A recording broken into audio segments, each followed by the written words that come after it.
Success is created from the inside out.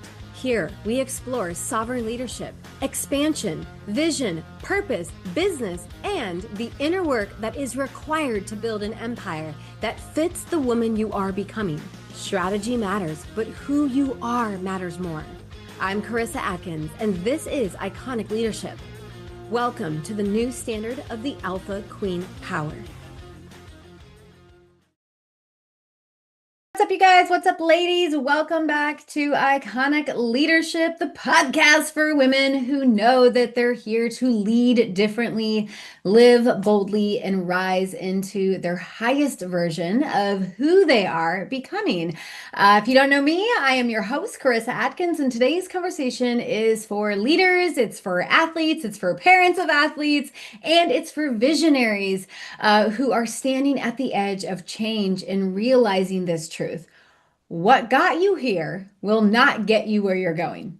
So today's episode is titled Adapt to Get Left Behind, it is Adapt or Get Left Behind, the inner game of elite leadership. And trust me, this is not a surface level conversation today. I have an incredible guest. I'm going to introduce her here in a minute. So yes, with that, my guest today is the coach athletes call when they are tired of playing small. The woman parents DM at midnight because their kid finally believes in themselves again, and the change strategist organizations bring in when they are done recycling the same old solutions that naturally never stick. So she has lived reinvention, she has led transformation, and she has built her entire life and body of work around resilience, adaptability, and of course, inner game mastery. She's a formal multi-sport athlete who's fused elite speed training with corporate change management to create a completely new standard for athletes and leadership development. She's known for reading an athlete or a leader in seconds and shifting their entire trajectory in weeks. She's bold, she's sharp, she's one of my favorite women in this world. She's so kind, she's funny, and she'll just, she's like an amazing hug that you just wish that you could kind of tap into every day. So with that, she's the founder of Adapt Sports Lab, a creator of the Adapt system, and the voice athletes hear in their head when they finally stop doubting themselves. So today we're talking about resilience, leadership, identity, and what it really takes personally and professionally to adapt, to evolve, and to rise when the pressure is on. So if you're ready to stop surviving, change, and start leading through it, give it up for the unstoppable, the unshakable, Miss Amazing Tracy Covens in the house. Welcome, welcome. Hello, thank you so much. It's so great to be here, Karissa. I'm so excited for this conversation today.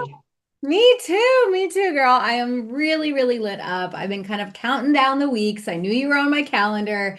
I've been following you. You've been following me. We've known each other for several years now. And Yes. you have a huge place in my heart, and I just cannot wait for this amazing interview. I'm sure this will be one of many this year. So I'm excited for our audience to kind of get to know Tracy just a little bit more. So with that, Tracy, I don't want to waste any more precious time. I want you to take us back to a moment in your life where everything felt uncertain, when the old version of you no longer fit, but the next version hadn't fully emerged yet. What was breaking? What was being built in that particular season? Take me right back to that moment. All right, we're jumping in deep right off the bat. So, there was a season in my life where on paper, everything looked right. I was, and I'm already getting choked up. So I was leading change professionally, teaching teams how to adapt, corporate teams, so high performing in corporate healthcare, teaching them how to navigate uncertainty and how to let go of what no longer worked or what that previous kind of current state was to be able to get to future state. But Karissa, personally, I was doing the opposite. I was honestly a perfectionist. I believed if everything looked perfect, I could outrun the truth. I was holding my life together with this corporate job that I had that was, I was high performing, high functioning, high achieving, smiling through it, while emotionally and physically I was breaking.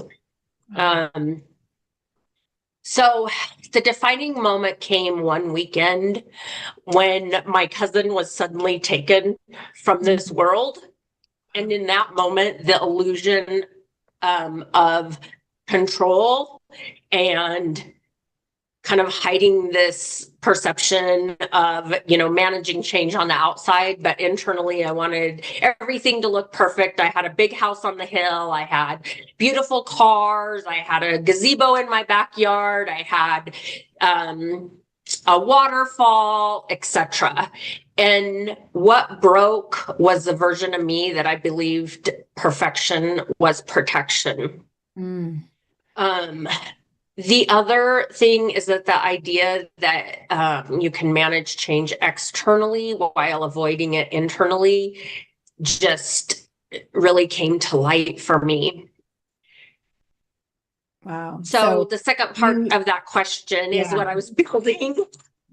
Sorry, I had to think for a minute what the second part of that question. So what I was building was alignment. I realized that adaptation isn't intellectual, it's embodied. And you can lead change, coach change, or survive change you can't if you're unwilling to internally embrace it and live it yourself. And so at that moment is when I realized that that season forced me to choose either keep performing a version of myself that looked perfect and acceptable or make a significant change and become someone real. Wow. So That's incredible. But I'm curious, why did that call that that not amazing, that crazy call came in and you realized that she was no longer, with this world. How did that affect you? Like what hit home for you in that moment? yeah, so that's when I learned, really the truth about if you don't adapt, you stay the same and you get left behind in your own life. Like God has a purpose for us. And when we're unwilling to align or adapt as he's calling us, I'm sorry to get bring faith into this, but I am grounded in faith. And I think things are always so tough. And so I think perfectionism doesn't stop change, it delays it, Karissa. And the cost of delay is always higher than the cost of change. And so, that's really what I learned at that moment is that change might be scary, but the cost of not changing is a greater risk than changing. I think that's an important thing to just kind of keep in mind because I know that fear can hold so many women back from really stepping into their purpose. And you know me, right? I've got my little friend here, Mr. Lizard. So, like fear, do you agree that so much fear holds women back from really changing and adapting? Do you see that in your work that you do now? Absolutely. For years, I lived in fear of what other people were going to think, in fear of believing, really, and I didn't know this until recently, but really in fear of believing in myself. Mm. I was negative and I thought, okay, being a pessimistic would protect me, being a perfectionist would protect me. And so I do believe that what I've learned and learned from you is that on the other side of fear is growth. And that now that's a calling for me. And that's what I continue to teach athletes is that on the other side of fear and uncomfortableness is growth. And so I truly do believe that fear holds so many women back, whether it's in their personal life or their professional life. Yeah, yeah. I mean, there was once a time in my life, I was about, 14, 15, 16 years old that I had so much fear of the unknown. I had so much fear of what was going to happen. And I truly let fear keep me stuck for many, many years in a really toxic relationship until I made a powerful decision, Yes. right? A decision that, kind of forced me to be courageous. And then all of a sudden, on that other side of fear, I was like, oh my God, I'm alive. Like, it wasn't that bad. Like, I'm okay. Like, it's okay. And I think if we can, take courageous action, even if it's like one baby step on that big thing of the thing that we fear, one baby action step can really get us, into a new direction. It can push us into, something really, really good for us. So I'm actually curious. You mentioned purpose, right? So I love talking about purpose. I love working with women with a big ass purpose and dreams. And the women that I love to work with are women who know they're meant for more, even if they don't really know what that really, looks like. So was there a decision in your leadership journey that felt risky, but ended up changing everything for you? Yes, absolutely. So, um, there was a few. One, like there's been many, and every Yeah. day, I mean, I have to make decisions as a mom and an entrepreneur, that are very, very risky. But, just to share a few, again, the first one was choosing to lead by example professionally and personally. I had to stop teaching the concept of adaptability and start living it. And so I want to give you a quick example. During COVID, I really embraced, I'm more of an introvert, and I really embraced, which is wrong, but isolating myself. Mm, And our kids, you know, they see what we're doing, they follow what we're doing, they learn from us. And that's why no matter what profession you're in, entrepreneur or corporate, it's so important to lead by example, because I realized that specifically my son is more like me, and mm, he then began to isolate himself. mm, And so really starting to live what, adaptability meant to me is that it meant aligning how I operated at home, in mm, my body, and in my relationships with what I was asking others to do at work. Integrity is non-negotiable for me, but I realized that at that point, there was a gap in my integrity.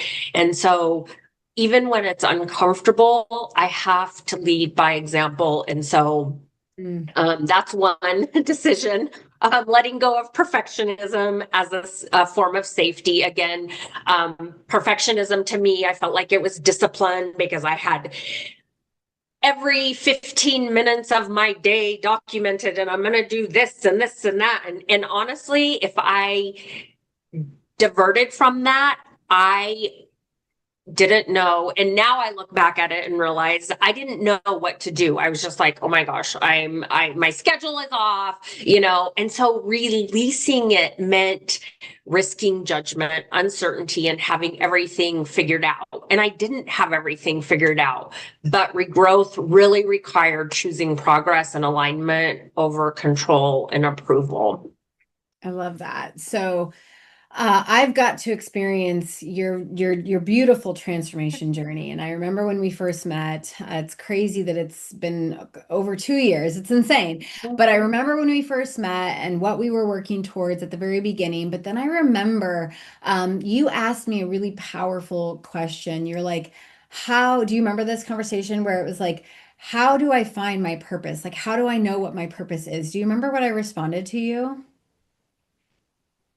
I believe that I do. What do you think it was, or what do you recall? Well, I know that to journal. You gave me Mhm. journal prompts That's right. and to really meditate on it, and think about what my passion, was, and what my kind of my genius area is.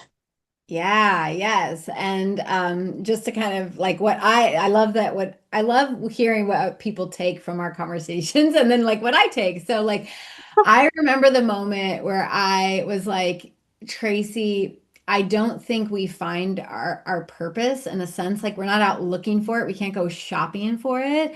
Right. We have to be open to seeing those little, like golden nuggets that get dropped in front of us. And success leave clues, right? Because you was like, well, now what do I want to do? I feel confident. I feel amazing. Like now what do I do? And you were still working your full-time corporate gig and you were helping, change management and adaptability over there. But we really started to hone in on your purpose and your passion and yes, your zone of genius. And I really want to talk about, your business because you just full-heartedly stepped into your purpose. Once you figured that shit out, ladies, I mean, she was like, "Okay, I figured it out. This is what I want to do, and I'm gonna do it." And within months, she had a full business plan ready to rock and roll. She was executing it. So, tell me a little bit about what your purpose is and what really excites you and lights you up, Tracy. Yeah, thank you so much. So I'm so excited to talk about this. My purpose is really helping athletes uh learn. So a lot of like over there are a lot of overlooked and underutilized athletes. And so I believe that it is due to the lack of adaptability, the lack of them being able to really advocate for themselves. So having tough conversations, as well as being able to reset from, setbacks or errors. And so my passion really is helping athletes overcome so that they can, if they have a desire to make it to the next level, to go to that next level. But it's so critical because talent isn't everything. And physical performance is very important, but the mindset is what typically holds athletes back. And so my passion, as Karissa said, I am the co-owner of Adapt Sports Lab and the founder of Inner Game Performance, where we fuse sports performance, so speed and explosion and strength, with mindset, so that athletes have an explosive mindset, a powerful mindset also, because really it starts with the inner game and then the outer game really takes over and performs. So that is my passion. I love that. And what are two or three of the biggest like internal roadblocks that you're seeing pop up in athletes? Like, is it fear? Is it perfection? Like, what are the big things that you really help athletes overcome on the inner side of things? Yeah, so adapting to change, there's constantly changes, whether it's a lineup change, a game day change, uh, audible change, whatever it is. So one is adapting to change. It is also overcoming perfectionism. So many athletes, when they make a mistake, they have such a hard time resetting and going through what we call the rapid reset protocol. And so that's one thing that I teach, is how to quickly reset after, an error or something discouraging that happens. And so those are the things. So overcoming perfectionism, adapting to change. But then the third thing that I'm so passionate about is helping athletes prepare for tough conversations and empowering them. I can't tell you how many times, whether it's a college athlete or a professional athlete or a high school athlete, where they're like, oh no, I can't talk to the coach, I can't say anything. But it's so important to be able to talk to the coach, but structuring your conversation in a really strategic way that's positive and outcome oriented. And that's something that I'm so passionate about because of really because of, there's so much mental health stuff going on with athletes also. And I'm not a mental health professional, but I know that, many athletes struggle from mental health. And so I really am passionate about helping them in this area of their inner game performance and athlete mindset. I love this. I love this conversation because I don't think it's a conversation that's happening enough in the world, right? I think athletes, they focus on physical conditioning, they focus on nutrition, they focus on all of the strategic strategies to build the body. But what you're saying is you're coming in and and that's important, right? But that's half of the equation. Um, Right. and you're saying the other half really is the mental game and it's the mental health. And I fully agree with this, right? I've personally experienced, young, beautiful athletes who have struggled with mental health. As an athlete, I remember, my coach was always like, Karissa, you know the moves, like you're in the best physical shape that we can get you. You need to go home and mentally rehearse these, routines. I need you to be Yes. flawless inside your head so that the competition doesn't, get the best of you. And I think that this is a really important topic. I'm like, who are some of your favorite athletes to work with? Like, do you have specific, niches or specific industries that you, bring in the physical side, but also the mental side for? Yeah, so we typically we work with both females and males, but predominantly our expertise is in softball, baseball, football, and track, our particular niches and expertise.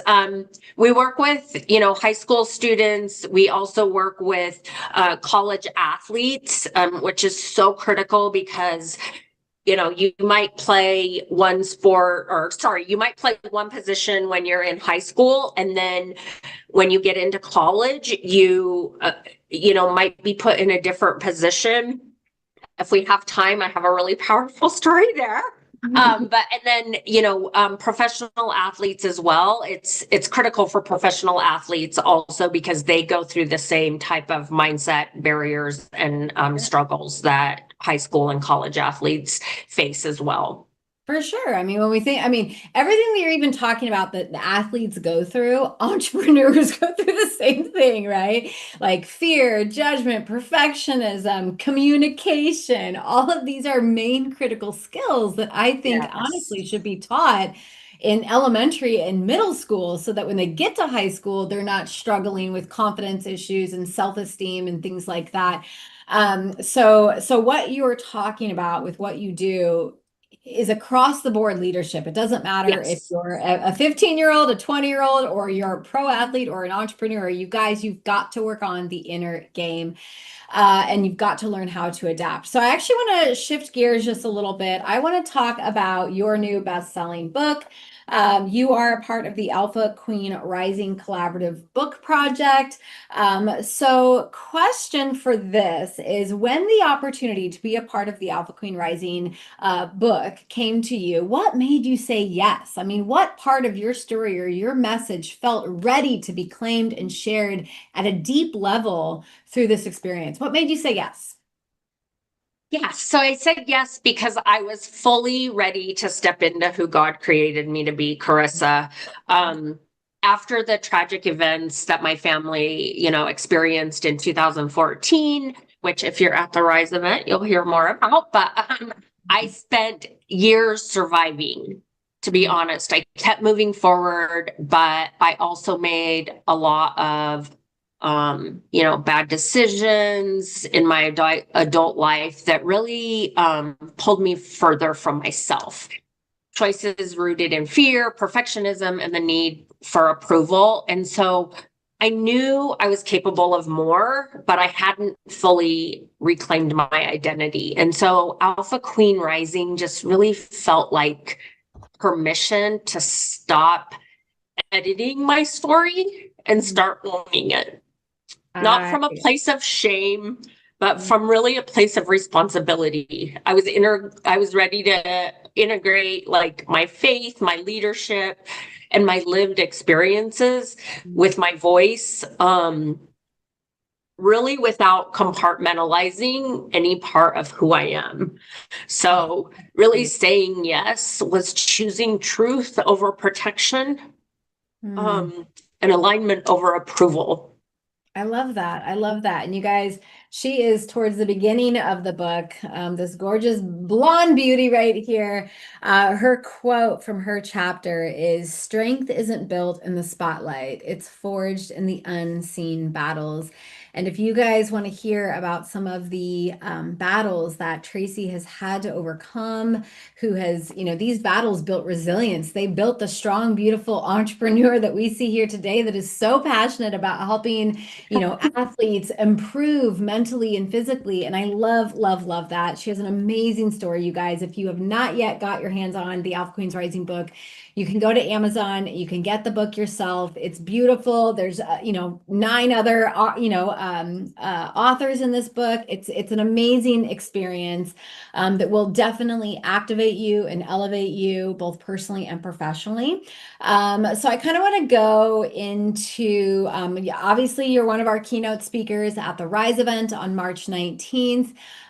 Is there a simple message that you would love to lead, like encourage these women to get their tickets with? Like, why should they come to this event? This event is going to be life changing. I'm so, so excited for it. Women are welcome. They're encouraged. There's no mean girl vibes or judgment. Something will shift in your life. And so if there's any area of your life that feel like maybe you need a shift in, whether it's your professional life, so leadership, or your personal life, I just encourage you to come and just fully show up for yourself. It takes a lot for us to put other things aside as women in general and as moms. But I just want to, so those of you that are moms, we always put everybody first. Women pretty much put everybody first. Yeah. And so take the day. It's literally, you can take it as professional development day, and you've got to be there for this iconic event. It's going to change your life. I love it. I love it. It absolutely is an experience that is going to activate something very, Yes. very powerful you or within you, ladies. Okay, so we have like a minute, lightning round here. So when you need to reset your energy fast, what's your go-to song? Is either "I Am the Tiger, King of the Fight," the Rocky song typically, or I don't. There's something also about Katy Perry and Roar, but "I Am the Tiger" typically is my go-to song. It's like, all right, I got this. I love a woman who can tap into some Rocky. Those are some of my favorite movies. The like one, two, and three. After that, they kind Yeah, of ridiculous. But yeah, when you hear that song, it doesn't matter if you're on the treadmill or if you're behind stage getting ready to speak, right? You're like, I love it. yeah, I I love got it. this shit. Yeah, and that's the identity that you have to have, whether you're an athlete or an entrepreneur. That is for sure. Last question is, what is your favorite thing to do with your kids? Oh gosh. Spending time, which this is gonna surprise you because cooking and eating meals together. I think, just talking and laughing when we all get together. I have three kids, and well, five kids together, three that I gave birth to, and two bonus kids. And when we all get together, we just talk and laugh so much and eat. And so I think that's my favorite thing to do, is just enjoy, time with them, talking, laughing at my house. Literally, we just, gather here and have so many special moments, just talking and laughing and breaking bread. I love that. Yeah. I mean, connection and memories are created around a dining room table or around the island anymore, standing and laughing and connecting and Yes. cooking and enjoying life. And I love that. So, Tracy, thank you so much for coming on Iconic Leadership. I really, really, so excited to see you in a couple of weeks. I'm excited, Yes. to keep passing this book out.